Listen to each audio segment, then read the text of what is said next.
I'll call this meeting to order. It is now 6 p.m. Can we all stand for the Pledge of Allegiance? I pledge Allegiance to the flag of the United States of America and to the republic for which it stands, one nation, under God, indivisible, with liberty and justice for all. We have adjustments to the agenda. Yes, would recommend that the board consider adding new item 2, which is to acknowledge amendments to the 2017-2018 school calendar, and to combine the previous number 2, which are executive sessions for readmission hearings, with item number 6, and address those at number 6. I make a motion to amend the agenda as described by the superintendent. I'll second that. Any discussion? All in favor? Approval of minutes. I make a motion to approve the minutes of February 13th, 2018 board meeting as presented. I second. Any discussion? All in favor? Communications and correspondence. You do have one letter of retirement, which is circulating, and I'll address that in my report. There are also 2 other retirements that I'll address in my report, but one of the pieces of correspondence I did receive today. Mr. J.F. Burns has retired from his wrestling post, and he has indicated he's going to take on a new title next year, which is Executive Assistant Volunteer Athletic Director at Edgewood High School. I think that's probably the best title in the school system right now. All right. Public participation. This is a chance for members of the public to address the board. All right, then we'll go on to administrator board reports, beginning with Mr. Clifford. Good evening. You have my report. A couple of things that I'll touch on is first, February standards recovery. We had 68 students participate in that, which is the most by far that we've had in the last 3 years. So that was good news. A lot of standards recovery, a lot of work that week, and it was well worth it. Thank you to the teachers again for covering those 3-hour sessions. And, we'll do it again in April and then again during the summer. Festivals that we hosted 2 weeks ago, seemed like every other day we were hosting somebody, and had 9 schools at one time, and things went really well. Everything was sectioned off on that area of the school, the VPA area, and it was fine. It went fine, and students did very well. Last week we had our 8th grade open house where we had about 250 people for 2 hours, and feedback has been really good on that. I received a lot of emails this week from Lemoyne kids, Hancock kids, Surrey kids, coming to shadow our students at the end of this week. I know we have 4 on Thursday, and we have more next week, so that's good news. And I'll keep you updated on how that goes. And then you have our second quarter honor roll students. Any questions? Good. Thanks, Thank you, Dan. Dan. Thank you. Next, Mr. Newitt. Evening. Life at the middle school. This past couple weeks, we've had all our grade 7 students go to the Challenger Center in Bangor, as well as the UMO Planetarium, part of our astronomy unit for that particular grade. We'd like to thank Gilman Electric. They underwrite that for us, so it's no charge for us to get there other than the buses. So it's a really great learning experience. Hear great things about it. Tomorrow, our entire middle school will go see Wonder at the Grand Auditorium. I've heard great things about the movie. We've done some preliminary activities around that movie, and we'll see it and then have some follow-up activities as well. I think teaching tolerance and kind of the anti-bullying message comes through in that movie. So it's great that we can send 366 kids to hear that message. Noe Burmeister, I reported a few months ago, won our local National Geographic B, and she has qualified for the state B by virtue of placing very well on a qualifying test. So that's April 6th at UMF. In co-curricular news, Both our show choir and jazz band qualified for state competition by virtue of doing very well at the regional level. Jazz band competes this Saturday in Millinocket, and show choir heads up to Millinocket on April 6th. Sports-wise, our cheerleaders, our varsity cheerleaders took place in their division again. I don't know how many years in a row. It's like 8 or 9 years. I'm very sorry. We got about 7 banners up on the wall right now, which is great. And let's see, JVs took 3rd in their division. Our chess club competed 2 Saturdays ago in the state chess competition at UMO. We just compete in the novice division. We're kind of a young team, but we happen to win the K8 and won the K6 and K8 novice division. So that's a nice, commendation for the kids. And it's kind of cool. We never had a French club before or any. We used to do foreign language in kind of a rotation years and years ago, but we have a French club starting tomorrow. It's done by an ed tech named Jeffrey Houpé, and he's got 27 kids signed up, all wanting to learn French. So, and it's just on a volunteer basis, so we really appreciate that. In parent news, we've extended the trimester a few days because of the snow days. Report cards that were going to come out on the 26th will now come out on the 28th. Reminding 8th grade parents, please call the school to set up your registration time for EHS. Registration is next Wednesday and Thursday of next week. And yesterday was day 1 of a 4-week window to take the MEA assessment tests. And each grade has picked their times for that, and grades 5 and 7 have started already. And that's it. Thank you. Thank you. Thanks, Jim.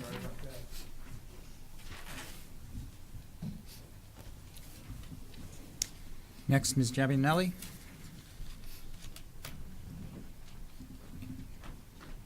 Good evening. I'd like to update you. We had a Title I parent meeting that took place on March 6th. And the meeting was to go over some of the draft of the parent involvement policy for Title I, and we got great feedback from parents, and we're taking that feedback and we're implementing it and adding it into the policy for Title I and making those revisions. So that was very successful, and we got some great input from parents. The week of February 26th through March 2nd, the elementary school celebrated Dr. Seuss Day and Read Across America. Teachers integrated Dr. Seuss into their instruction throughout the week. Some activities included guest readers, a 1 fish, 2 fish, bluefish math lesson with graphing, and cat in the hat writing activities. So it was a really fun week for students. And then on this Thursday, March 22nd, the PTF is hosting a literacy day for us. Poet Brian Estes will be there, and students will have an opportunity to listen to him perform and meet him and talk with him that morning. In parent news, I want to thank the PTF for a successful movie night on March 2nd. It was really great. The kids had a great time. I've gotten a lot of positive feedback from students and parents, so that was great. March 22nd, there'll be a spaghetti dinner and a literacy night sponsored by the PTF, highlighting poet Brian Estes, so he'll be performing for the community that evening. And on March 29th, kindergarten concert and art show at 6 p.m. Thank you very much. Are there any questions? Thank you. Thank you. Mrs. Bowles. Good evening. I'll kind of combine a couple of my items so we can get to the students that have come here this evening. First, HCTC just finished its recruitment cycle. So Mrs. High and I spent all of last week going to all the area high schools all week, meeting with sophomores about the application process for next year to attend HCTC. And this week has been visit week, so interested sophomores are doing their visit and interview this week with instructors. Applications are due to guidance counselors by the end of this week, and then they get turned over to HCTC by the end of next week. A reminder that students that are interested in Bridge Year applications are due at the same time, and we are actually hosting a Bridge Year parent night tomorrow night at 6 o'clock at the auditorium. Mr. Clifford and I will be there, as well as the Bridge Year Executive Director, Tom Johnston, and a representative from the University of Maine. So any parents watching, just a reminder that that's tomorrow evening. We will be hosting another FAFSA night for all Hancock County families that are interested. They do not have to be or have a student at HCTC. It's an open FAFSA night through Finance Authority of Maine, and thanks to Melmac, we'll be able to offer refreshments for families interested in coming and learning more about the financial aid process. And that's open to freshmen through junior families. If some senior families need to come and get questions answered, that's fine. So that's coming up on Tuesday, April 3rd at 6 o'clock. Finally, if you haven't seen Facebook, we broke state records again at Skills USA, winning a total of 52 medals, the most ever that we've won. I feel bad, this is just a small fraction of the kids and staff that worked incredibly hard. I attached in the board report the list of all the different medalists and competitions. As a reminder, almost all gold medalists are eligible for nationals. A couple of our gold medal winners participated in state-only competitions, so they're state champions, but they're not eligible for nationals. Some states have independent competitions that they offer at the state level, but it's not done nationwide. And we will have some silver medalists that are going to become eligible as well. So we're looking to fundraise over the next several months close to $50,000 for kids to be able to go for free.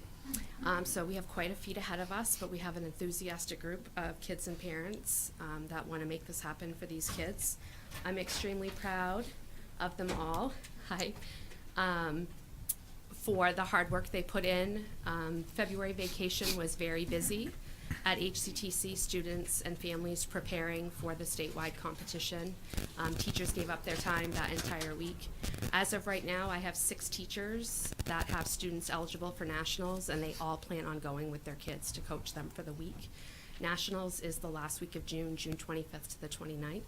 They leave on a Sunday. We'll be chartering a flight again. The state of Maine has its own flight.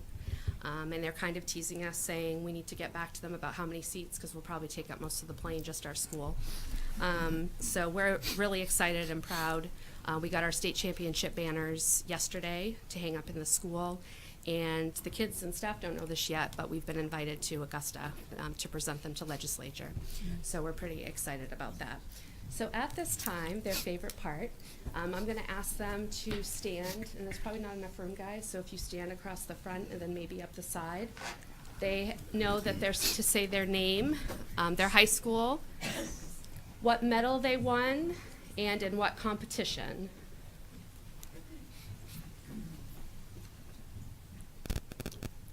Emmett, you are the lucky starter. Do you want them to come up to the I microphone? think it'd be appropriate if they came to the microphone Sorry, you and come were here recognized and on have to say television. it. You'll go right over there. I can do it. So, I'm Emmett Smith. I come from Ellsworth High School. I participated in Quiz Bowl this year with the Biomed from Hancock Technical Center, and I got silver. Hi, I'm Mackenzie Dyer. I go to MDIHS. I play silver in the wedding cake design. Hi, my name is Delaney Shields, and I go to MDI High School, and I play silver in wedding cake design. Hi, Sydney Hamilton. I go to Ellsworth High School, and I'm an elected state officer. I'm Madison Clifford. I go to Bucksport High School, and I place gold in the Career Pathways Health Occupation. I'm Madison Cole, and I placed bronze in the restaurant service competition. Hi, I'm Jordan Barker. I go to Ellsworth Adult Education, and I got gold in restaurant service. Hi, I'm Devin Grindle. I go to Ellsworth High School. I placed gold in crime scene investigation. I'm Hunter Fernald. I go to Ellsworth High School, and I place bronze in human services. My name is Alicia Day. I go to MDI High School, and I got bronze in basic healthcare. Hi, I'm Alonzo Bori. I go to MDI High School, and I got gold in criminal justice. Hi, I'm Gabriella Morris. I go to Ellsworth High School, and I got gold in wedding cake design. I'm Matthew Career. I'm from Sumner Memorial High School, and I got bronze in human services. I'm Andrew Atherton. I go to Ellsworth High School, and I got gold in chapter display.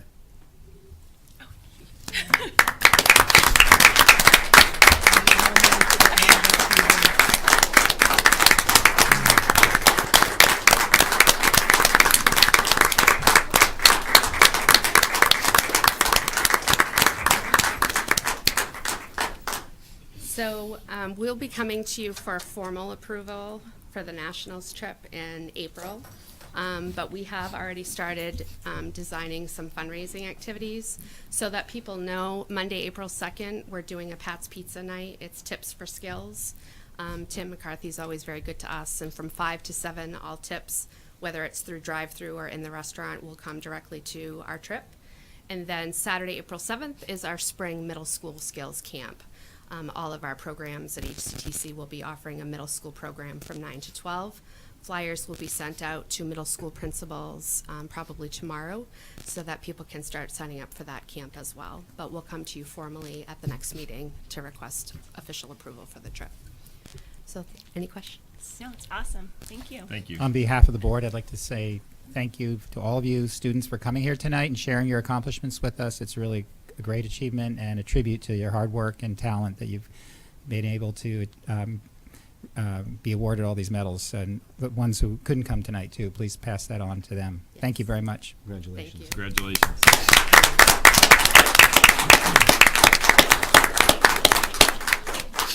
I'm going to let them be dismissed if that's okay. Amy, did you say where are they going this year? For Louisville, Kentucky. Is this the last year? I think last year, Andrew. So last year in Louisville, and it'll rotate out. But Congratulations. This last year is Louisville.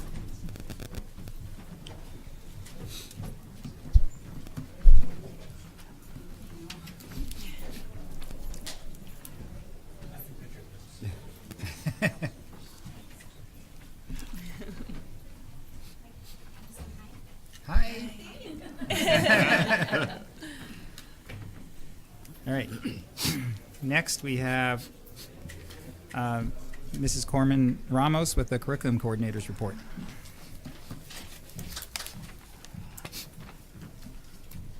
That's a hard act to follow, so I Yeah. won't try. Let's see. Good evening. We have an update on our Never Stop Learning PD initiative, which we've started this past couple of months. We've continued to schedule our after-school PD sessions, and they include a workshop by our high school special education teacher, Matt Weberly, on an interactive teaching platform called Pear Deck. We have other digital formative assessment tools demonstrated by HCTC teacher Michelle Cody and third grade teacher Tori Cronk.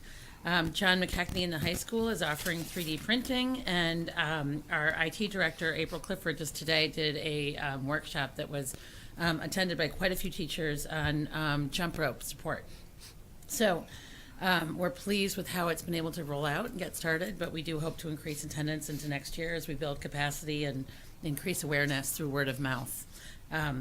So we're looking forward to having more offerings in April and May. And we'll start thinking through the summer about all the things that teachers would like to be able to learn next year. We are in the middle of a Title 1A and 2A audit. We're in the process of submitting additional requested documentation to the Department of Education as a precursor to their visit on April 24th. Representatives from Title I and II departments look forward to meeting the members of our Parent Advisory Committee, as well as our Title I teachers and interventionists, as they learn about our program and review our compliance documentation. Through this process, we've enhanced access to Title I materials on our website at ellsworthschools.org, and we'll have a new Title I tab for parents, as well as other student resources that parents can find at the district website.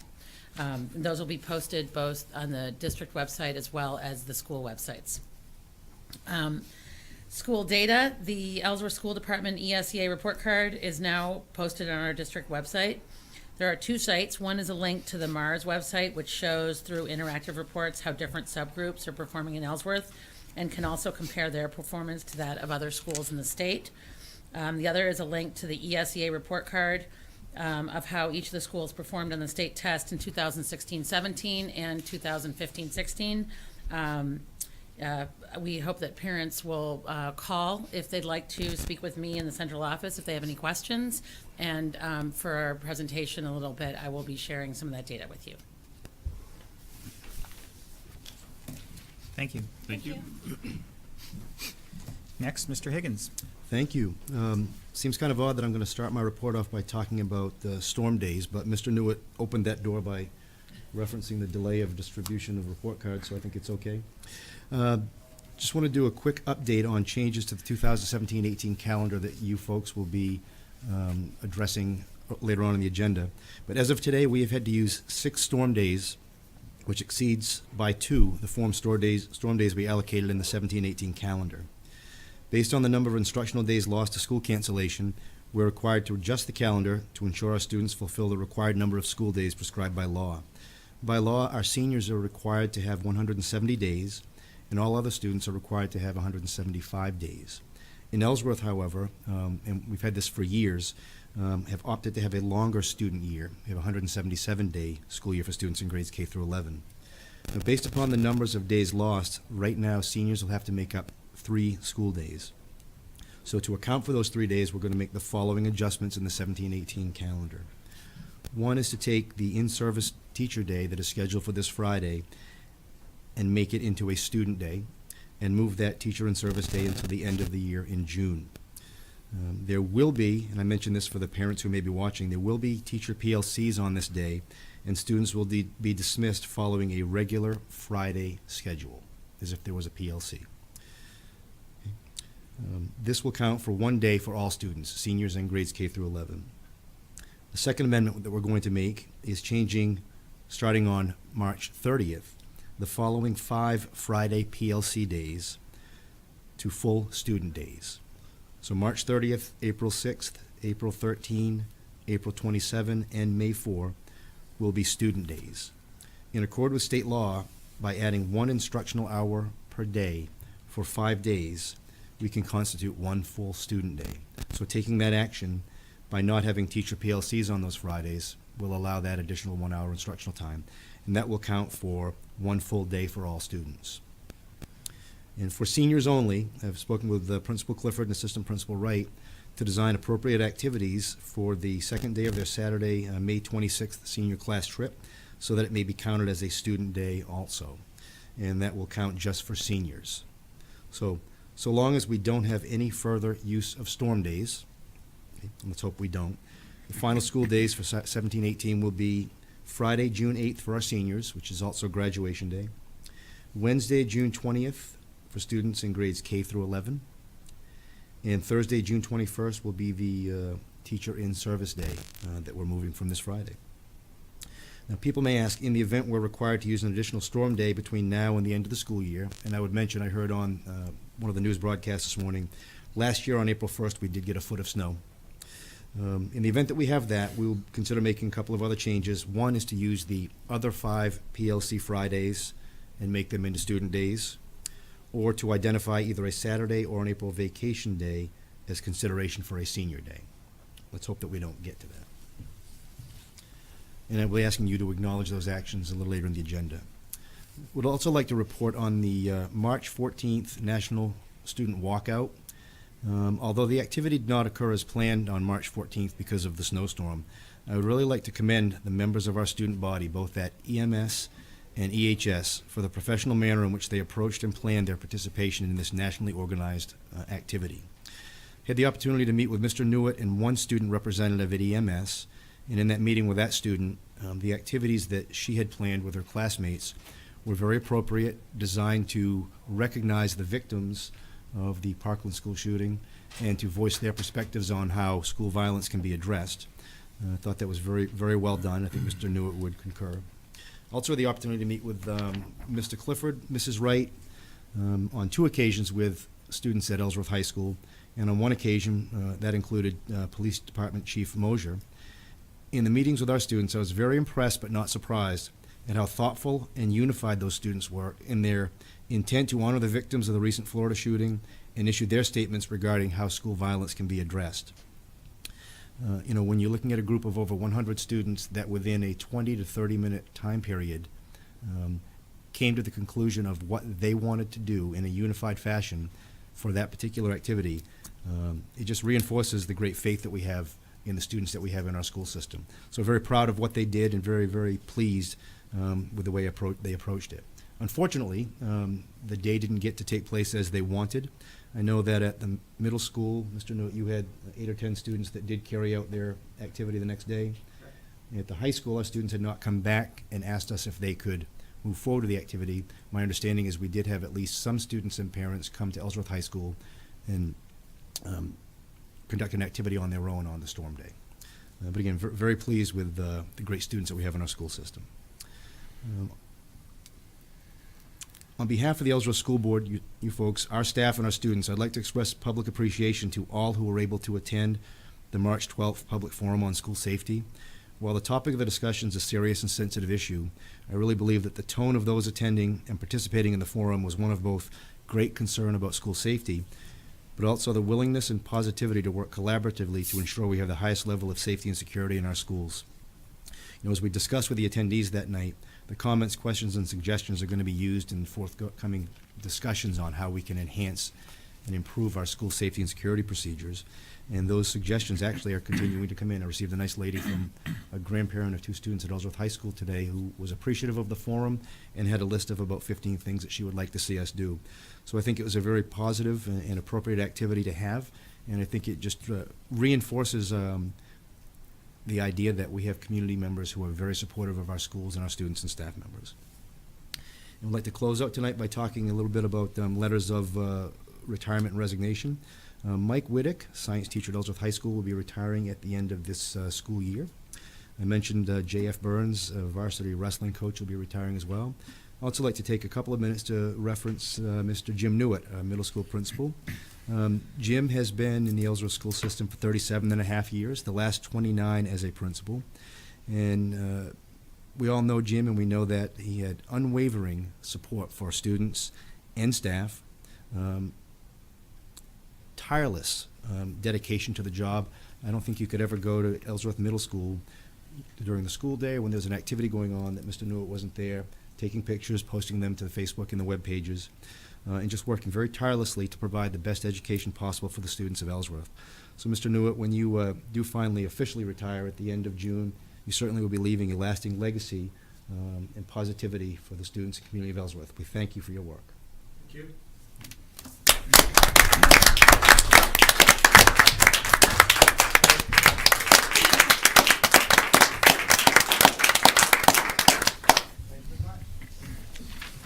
And that concludes my report, unless you have any questions. Thank you, Dan. Thanks. Next, we have committee reports. The policy committee has not met this past month. We do have a few policies that are here for a second read, which we'll get to later. Now, I would add that the policy committee did decide, because of the importance of holding the safety forum, that we would forego the policy committee meeting for this month and reschedule it for next month. And Personnel Committee, Rob, you and I have not, I don't think we've met since the last meeting we had. We have not. We had a negotiating session scheduled, but it got snowed out. So it's been rescheduled for later this week. Thursday. Yeah. Yep. Thursday, on the day in which there was a forecast of potential Oh, snow. Just little. Only very little. All right, old business. We have none. New business. Staff presentation. Tonight, our curriculum director, Rachel Corman Ramos, is going to do a presentation for you on the ESEA report card for the Ellsworth Public Schools. So I'm here to share this report card. As I said before, it's now on our ellsworthschools.org website, and families and community members are welcome to go check that out. Right now it's under the curriculum tab under reporting. And this is although it says 2017-18 report card, it is about the 2016-17 spring assessment session. And the other one that's posted is from the previous year. It is difficult before that to compare because the assessment was a different assessment. And so we're only now beginning to have comparable data to look at. The Elementary and Secondary Education Act requires all states, school districts, and schools to provide annual report cards to parents and community. I will just say with a caveat, this is a moment in time. This is a piece of data that we look at to help drive our instruction and make sure that we are providing the instruction necessary for children to meet standards and to, most importantly, understand what they're learning and be able to move on to understand more complex data.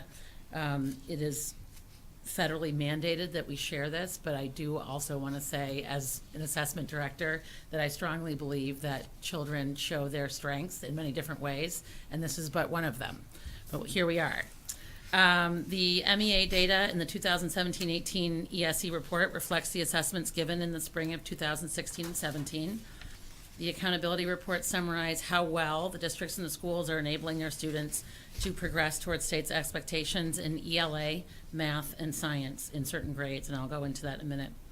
The United States Department of Education requires that a minimum of 95% of all students participate in the state assessments, and each school in the Ellsworth School Department met or exceeded the overall participation rate in each subject. So this is a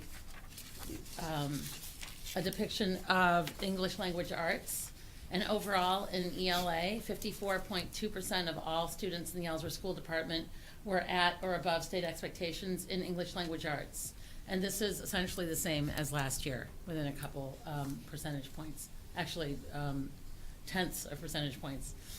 53.42% of EHS students made this mark, and 54.97% of grades 3 through 8 students at EEMS made this mark. This test is not given to grades kindergarten, first, or second grade. It starts in third. We're reviewing our ELA materials this year, grades K through 12, as we did last year with math, and we hope to review and choose resources that best support students' learning of reading and writing in a more integrated way across all grade levels. One of the pieces that we're specifically looking at is bridging the gap between the elementary school and the middle school, and the middle school to the high school, to make sure that those conversations are happening, that students are supported all the way through with materials that fit nicely together. So they're not necessarily going to be one big program, but we want to make sure that all the different pieces that we find most valuable at the different grades fit together and lead from one grade to the other in a seamless way. This is our math data overall. In math, 45.42% of all ESD students were at or above state expectations. And again, this is essentially the same as last year. 31.51% of EHS students performed at this level, and 48.38% of grades 3 through 8 students at EEMS performed at this level. We reviewed and enhanced our math resources for this year, as we've discussed in these meetings, based on our student data, indicating that a greater focus on numeracy and computation is necessary. We are hoping that with the continued implementation of the new Go Math resource in grades 3 through 8 and the Houghton Mifflin Harcourt resources in the high school, and with the support of small group and individualized instruction, that our students will continue to gain better mastery of math concepts. This is our science data. In science, this assessment is given in grades 5, 8, and 11, and 62.88% of students met or were above state expectations, which is also very similar to last year.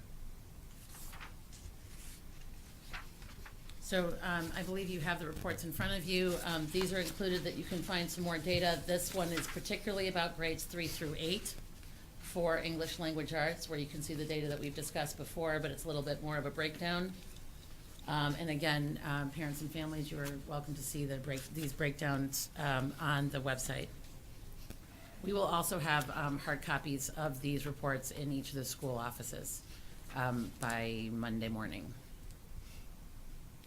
Again, this is math, grades 3 through 8. One of the things that we're very proud of is that our very high participation rate. The students are always there and ready to go. And our teachers do a tremendous job, as they are doing right now, I should say. This is the beginning of this year's testing cycle. And the teachers and our IT department and our principals and our students are all working very hard for this to be implemented with fidelity.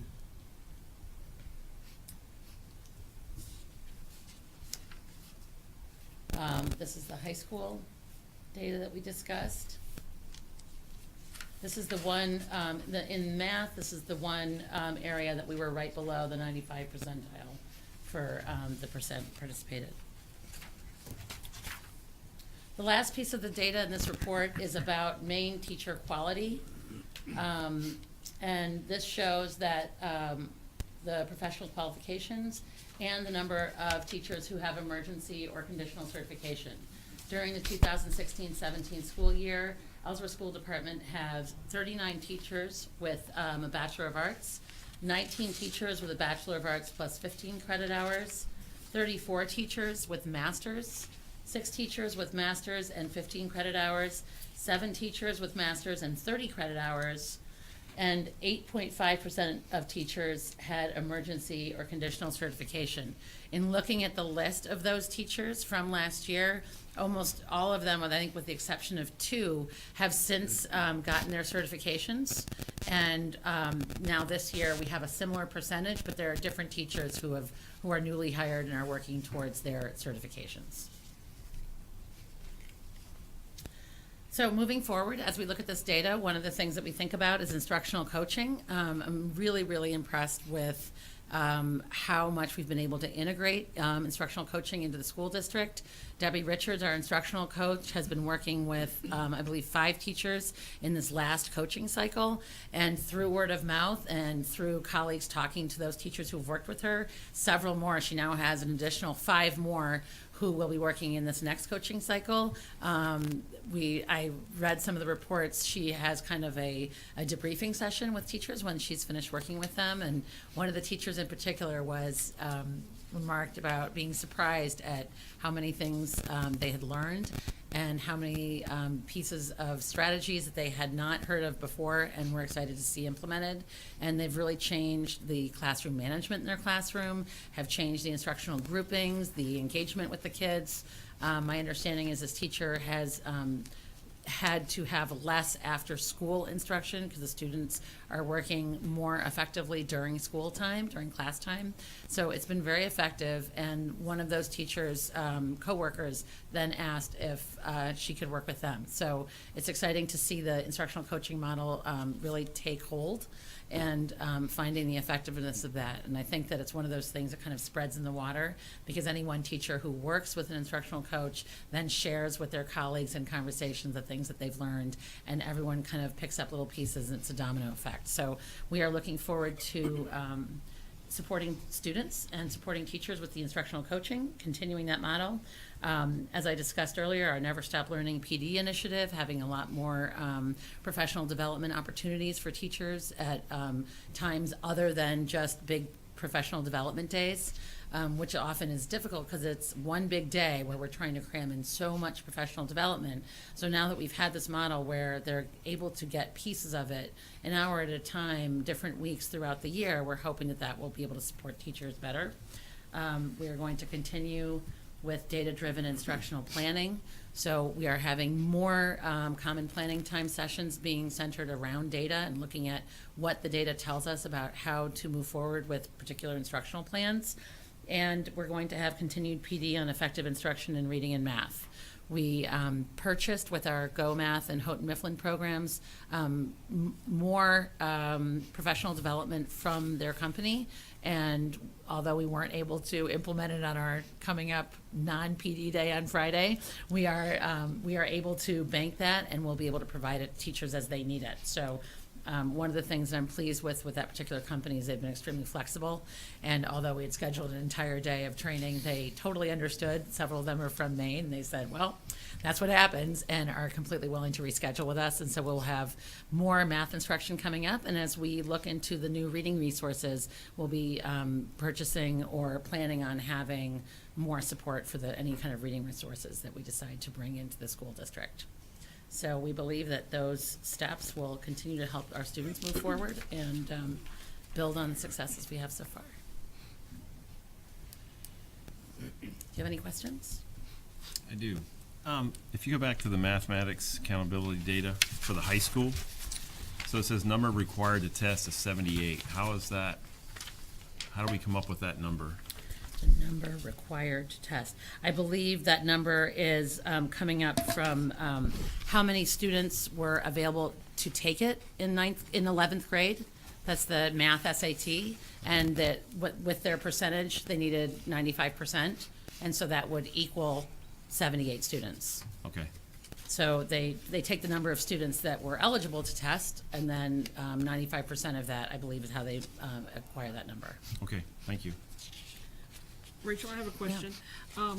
You were talking about all these opportunities for professional development, and I'm going to kind of give this to both of you at the same time.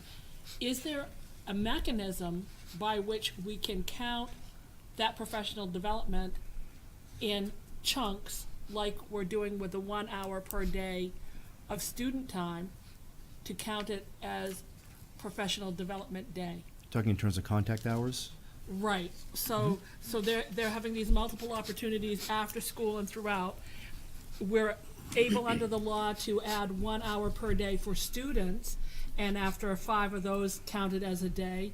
Is there a mechanism by which we could do the same thing for teachers and count that group that time to count it as a professional day?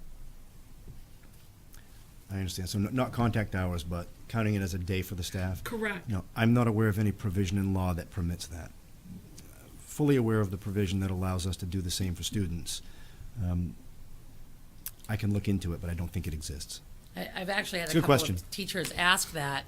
Certainly, if we were to find a way that it was allowable, I think there's a lot of willingness on teachers' parts. It would definitely require that all of the teachers documented that they did those hours, because right now it's on an optional basis because the time that it's being presented is outside of contract time. But certainly, if we were able to find a way for that to work, I think that proposing it to teachers, I have heard a few people suggest it themselves. As the snow began to pile up and we thought about it in the curriculum, the CIA team, several people said, those are the kinds of opportunities that I'm looking for more, I mean, in a future world, more of a kind of a a la carte professional development. One of the ways in going forward, if that were a possibility for some of our time, one of the ways that we run into a difficulty is that there's some training that's absolutely necessary. So for instance, if we were having training on jump rope, we need all teachers to become, proficient with jump rope, and we need everyone to come to something in particular. But there are other times that we have things that teachers are able to choose based on their need, and maybe in the future that's something that we could think about if it were allowable. And as we talk about it, one thing I know of one other school district who does not include professional development days in their calendar. They've reached an agreement with their negotiating units to add an equivalent number of hours after school throughout the year to account for those PD days. So I don't think the provision in law that we're addressing with this calendar exists, but because one school district is doing that, Right. there is the potential. So we might think of that going forward. How many days are we requiring in our calendar right now, Dan, for professional development? 7? We have 177 student days, and we have 6 PD days. 6 professional days.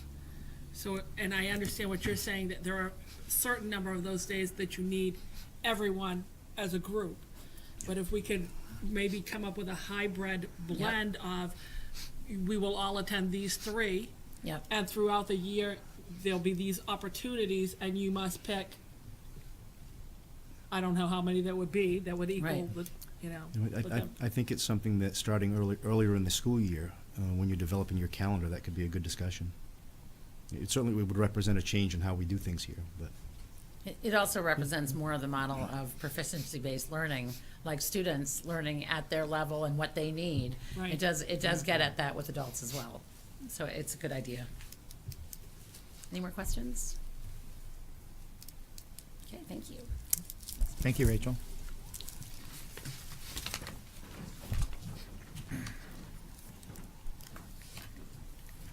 Next, we have acknowledge amendments to the 2017-2018 school calendar. Yes, and I believe I included a copy of my letter to parents in your packet. I won't go through all the details again, but I would also add a couple of things. It's important to know that in addition to looking at the Ellsworth School Department calendar and doing the meet and consult provision with our teachers, we also try to work as closely as we can with the other Hancock County school departments because we have so many students coming to our schools either through tuition or at HCTC.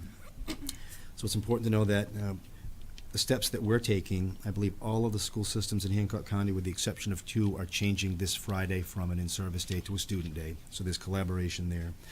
And there are 3 districts within Hancock County, with Ellsworth being one of them, that are using the same 5 PLC days as student days to make up that one day. So there's a lot of cross-county work to arrive at a positive solution. Okay, thank you. Next, we have first read of the 2018-2019. Could we have, it doesn't show up on your sheet. Oh, that's but right. Could we have a motion and Yeah, a second in action? Yes. Could we get a motion to acknowledge the amendments to the calendar? I make a motion that we acknowledge the amendments to the 2017-2018 calendar as presented. Second that. Any discussion? All in favor? Thank you. Okay. Thanks, Dan. And now, on to the next year's calendar, first read of the 2018-2019 Ellsworth School Department calendar. I believe you all received a copy of this. This calendar has gone through several reviews. It's gone through a review of our local administrative team. It's gone through a review of Hancock County superintendents. I'll explain why in just a minute. It's also in the hands of our Teachers Association for the meet and consult provision. But some notable differences between previous year calendars and this particular calendar. The first one is, if you look, graduation is pushed back a week from what we've been doing the past several years. And what we just did with the 17-18 calendar is an indication of why. If you look at the time that we're required to start in September, and even with having 3 storm days built in, our last day with 3 storm days would be June 19th next year. We might have difficulty with more storm days than that, having our seniors complete 170 days. By moving graduation back a week, the last senior day would be June 7th. However, if we had more storm days that put them below the 170, you have the entire next week to make those up. So that's probably the biggest change. The other days are corresponding to the 17-18 calendar and 16-17 calendar. This calendar does meet the regional requirements, and I mentioned work with the other Hancock County school systems. By law, we're required to have no more than 5 dissimilar days at a CTE school. In working with the other superintendents, all of our calendars together have fewer than 5 days in their schedule. So this meets all of those particular requirements. And you'll find that for the majority of days, our in-service days match up with the other school systems. And one other piece that doesn't appear in here in writing, but I want to mention it to people. If you recall, earlier this year, we had a Friday in which we called school off. If that had been a Wednesday or a Thursday, given the weather, we probably would have had a delayed opening. But because we released students early on Fridays for PLCs, it made very little academic sense to bring students in for a very short period of time. One of the things Hancock County superintendents talked about, because we all experienced that same thing, was working in a provision so long as we have prior notice that if we have a storm day that would result in a delayed opening on a Friday next year, it would automatically become a full student day with no PLC. That way we can still get an academic day in. It would be unfortunate because the PLCs are very important to our teachers. But, you know, looking at what you talked about, Joanne, with the potential for doing something after school maybe to make up for that, we might be able to address it. But for the most part, those are the significant differences and similarities between current calendars and proposed calendar for next year. Any questions? Dan, have you received any feedback yet from the Teachers Association? Not yet. Not yet. And one of the difficult things with that is because of the CTE requirement, there's only so much that we can do to change our calendar. And one of the things that I expect will come back as common, if you look in November where we have Thanksgiving week, we have 2 in-service days and an exchange day for conferences. Invariably, we will get some staff who would like to see those days dispersed throughout the year and not held during that week. We certainly could do that, but once you do that, that takes the dissimilar days that you have, because if Ellsworth's having school and the majority of other school systems in Hancock County are not, that's 2 more dissimilar days. So even if we wanted to, that may not be a change we could make. But typically, that's the type of feedback that we will get, is around where the in-service days run and where vacations run. Okay, but no, we've asked them to have their feedback to us by the end of this month, so we can bring the calendar to you in April for formal approval. Other questions? I have some comments. Should I wait until discussion? Okay. Any other questions? Then, can we get a motion? Recommend a motion to approve the Ellsworth School Department 2018-2019 school calendar as presented and recommended by the superintendent. Can we make sure that that says first read? It doesn't say that, this should be first read. First read. Okay, thank you. Second. Any discussion? Sure. So what I would love to see is for kids to start school a week early, so they're back to school in August. And here's my reasoning. For anyone that's ever worked in a school, by the time June comes, kids are toast. They're done. There's not a whole lot of great learning happening. However, when they first come back to school, even if it is still summer, you know, they're ready to learn. They're excited to be back. My second reasoning is that because so many other schools start in August, the YMCA, their day camp, which a lot of our kids go to, they only have a half a week that last week in August, because there's just not enough kids to support the program. And also Camp Beechcliff does not have any camp services that last week in August. So we have a lot of parents with kids at home with no childcare, not that, you know, but so they're home a week in August, just playing Xbox or doing whatever. So those are my thoughts. If I could, I would address one of those. We don't have the ability to start with students before September 1st. Our collective bargaining agreement, and that's been in place for a long time, I think at least as far back as when I was teaching and probably when you were, Joanne. Right. We don't start with students until, or before September 1st. So, you know, last year, for example, we had a similar number of storm days, but we were able to start, or 2 years ago, we were able to start prior to Labor Day weekend because September 1st and 2nd fell on a Thursday and a Friday. So we were able to start those days before. For this current year that we're in, September 1st was a Friday, and there was no benefit whatsoever to bringing students in for a Friday, so we had to start after Labor Day. If you look at this calendar, it says the same thing. Certainly there are school systems that do start prior to Labor Day and in the month of August. We don't have the ability to do that. I would just say too that in all of my years of teaching, I think we worked very hard to maintain that clause in the contract. Although Kelly and I agree on many things, we disagree on this. I think this is to start, and some of the reasons that it's been maintained in the calendar and in the contract, to start is an economic hardship on students, on teachers who work, on the community who need the workers through Labor Day. My teaching experience has been, you get from students what you expect, regardless of it's September 1st or June 19th. We worked really hard for a long time to maintain that in the contract for lots and lots of reasons.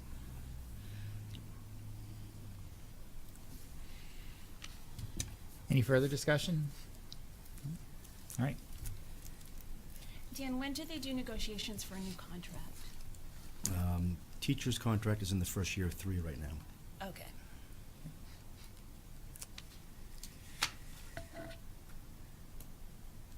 Well then, if there's no further discussion, all in favor? Opposed? I guess not, okay.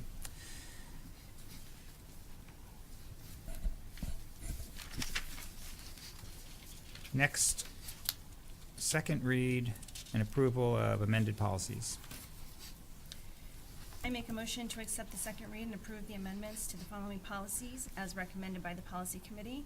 DIA, Technology Protection Program, DJD, Grants, EF, Food Service Management, and JL, Student Wellness, Nutrition, and Food Sales on School Property. Second. Is there any discussion? I have a question. Yes. Dan, did we ever get any feedback? I think it was under Technology Protection Program.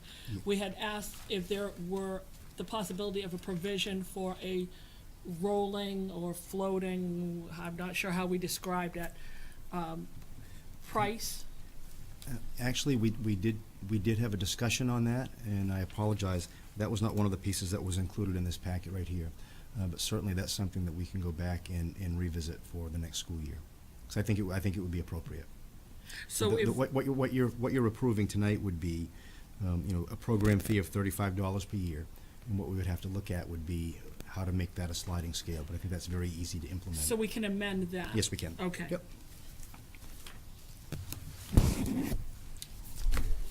Any other discussion?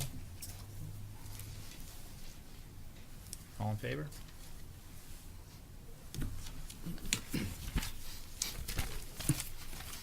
Item 5, discussion and consideration of administrator contracts. Yes, I think this was included in your packet. We've talked earlier this evening about the outstanding students that we have here in our system. We've also talked about the quality staff that we have. Those accolades also extend to our administrative group. And if you look at the list of administrators here on this list, and we're very fortunate, strong leadership here in this system that's really leading us in the right direction. For each of the administrators listed here, their performance over the past year does warrant, in my recommendation, an extension of their contract by 1 year and a 3% increase in salary. So I'm recommending that to you. Dan, I would like to ask that we either table this or discuss this in executive session. That's up to the board. I guess I would say before you make a motion, with regard to executive session, if there's to be discussion of any individuals on there, you shouldn't do an executive session unless you notify them that you're having one. Okay, then I would like to table it, please. Is that a motion? I would like to make a motion that we table the amendments to the following administrator contracts in accordance with the term and conditions of employment as recommended by the superintendent.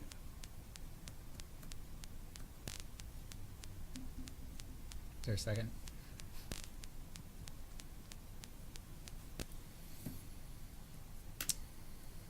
Well then, If there's no second, then the motion fails by lack of a second. Yeah. So now it's back on the table. so can I get a motion?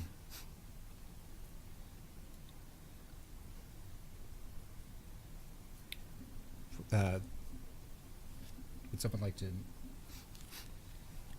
make a motion for this, for what's here in front of us? The recommended motion, the original one? Yeah. Make a motion to approve amendments to the following administrator contracts in accordance with terms and conditions of employment as recommended by the superintendent. Second. Any discussion? All in favor? Opposed? Okay. Next, executive session for 1 MRSA 20-A for the sole purpose of conducting a due process readmission hearing. I know we had anticipated the first hearing to start at 7:20, and I don't know if the families are here. I can check if you... Mhm.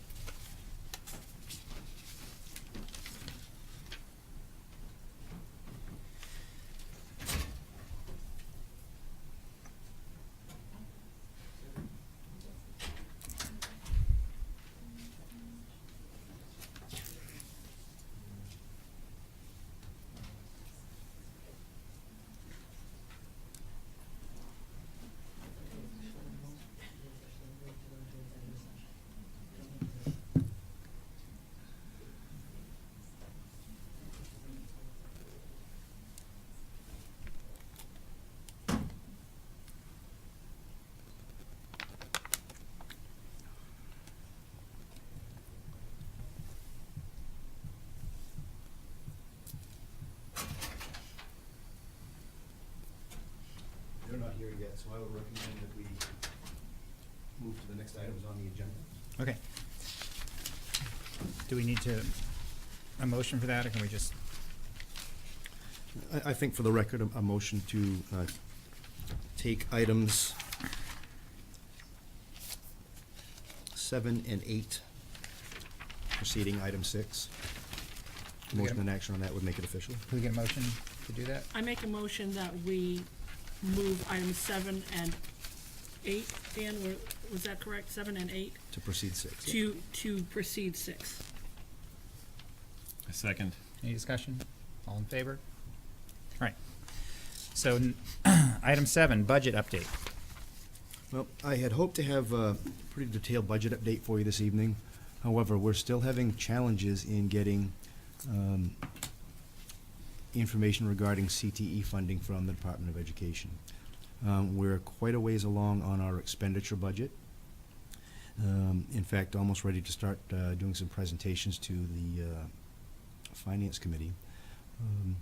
But at this time, there are more questions on the revenue side than there are answers. You know, for example, we're also learning that even with the new model of funding for CTE, whereby we receive an allocation that helps to pay the expenses, we are permitted to charge tuition to make up any shortcomings.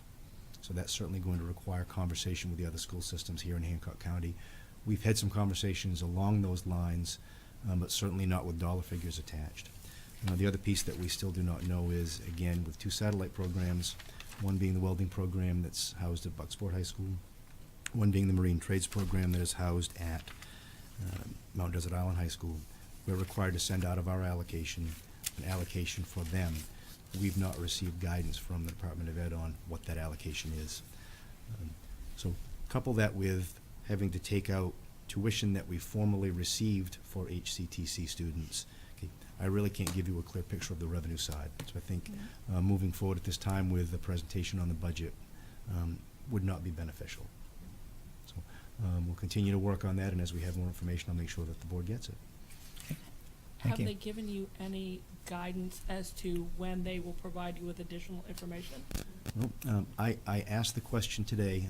I've asked about weekly since the 279s came out at the end of January, and was told that they're still working on it. And again, what we're looking for is information as detailed as the program level. You know, we've been given information on the amount of money that's allocated for direct instruction at HCTC, for supplies at HCTC, for operations and management at HCTC, for administration.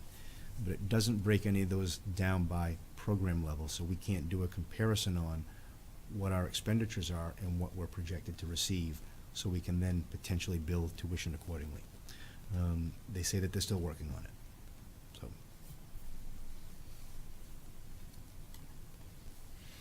I did have a conversation with Senator Langley this afternoon, who's on the Education Committee, and he's certainly aware of our concerns. Okay. Negotiations update. We have, Rob and I are on the Personnel Committee and have been negotiating with the administrative assistants. As we mentioned earlier in this meeting, the last negotiating session was postponed due to inclement weather, so it's been rescheduled for this Thursday. And so far, we haven't scheduled any dates, have we, for the other associations? No, I did have an opportunity to speak with the AFSCME representative who represents both the custodians and the bus drivers. And what he had asked is the next time that we meet, if we could identify some dates in which we could have initial meetings. So we're ready to get that process started. Okay, so So presumably. when we meet on Thursday, we'll talk about some Yeah. dates in which we can meet with them. So, yeah, so those 2 associations will be negotiating separately with the bus drivers and the custodians, and should be hopefully getting that going soon. That's all we have, I believe. Since we're still a few minutes away from 7:20, should we, would like to do calendar and announcements? I make a motion to move letter K to proceed number 6. Second. Any discussion? All in favor? calendar announcements, meeting schedule. The policy committee meeting is to be announced. And typically, we try to meet the first week of the month. And what we will typically will have Teresa send some dates out to Joanne and Kelly. Pick a date, and what we'll be doing is the next section in the policy manual. There's still a couple of holdover policies for which there are questions. Okay. And the next, the school board workshop is scheduled for a week from tonight, Tuesday, March 27th, in the Ellsworth School Department Conference Room above Camden National Bank at 6 p.m. Well, and our next school board meeting is April 10th, which is a Tuesday, right here at City Hall Council Chambers at 6:30 p.m. So that concludes everything that's on the agenda with the exception of Yes. motions to go into executive session. So with that being said, those of you who are in attendance now, there won't be anything to come back to after we get executive session. So enjoy your evening. want to thank you for coming tonight, and we'll see you at the next one. The meeting's not adjourned because it won't be adjourned until later on, but we're kind of pausing it right now.